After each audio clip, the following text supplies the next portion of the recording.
দ্বিতীয় দফায় যুক্তরাষ্ট্রের প্রেসিডেন্টের দায়িত্ব নেওয়ায় ডোনাল্ড ট্রাম্পকে ফোনে অভিনন্দন জানিয়েছেন সৌদি আরবের যুবরাজ মোহাম্মদ বিন সালমান। সৌদি সরকারের পক্ষ থেকে জানানো হয়, 23 জানুয়ারি ট্রাম্প ও মোহাম্মদ বিন সালমানের মধ্যে ফোনে কথা হয়েছে। বার্তা সংস্থা এএফপির প্রতিবেদনে বলা হয়, ফোন আলাপে মোহাম্মদ বিন সালমান আগামী দিনগুলোয় যুক্তরাষ্ট্রের সৌদির বিনিয়োগ ব্যাপকভাবে বাড়ানোর কথা ট্রাম্পকে বলেছেন। এছাড়া বাণিজ্য বাড়ানোর কথাও বলেছেন তিনি। সৌদি আরবের পররাষ্ট্র মন্ত্রণালয়ের বিবৃতিতে বলা হয়েছে, দ্বিতীয় দফায় প্রেসিডেন্ট নির্বাচিত হওয়ায় ট্রাম্পকে সৌদি বাদশাহ সালমানের পক্ষ থেকেও অভিনন্দন বার্তা দিয়েছেন যুবরাজ মোহাম্মদ বিন সালমান।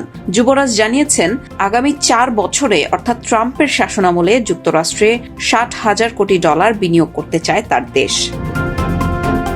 যুক্তরাষ্ট্রের ঐতিহাসিক মিত্র সৌদি আরব।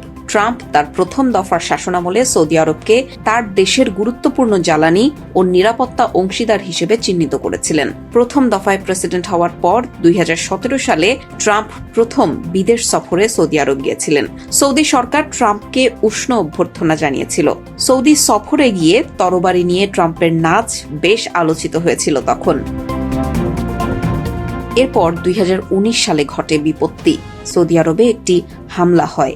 এই হামলার জন্য ইরানকে দায়ী করে সৌদি আরব। হামলার জেরে সৌদির অপরিশোধিত জ্বালানি তেলের উত্তোলন অর্ধেকে নেমে আসে। এই ঘটনায় ট্রাম্প শক্ত কোনো প্রতিক্রিয়া জানাতে পারেননি বলে অভিযোগ তোলেন সৌদি যুবরাজ।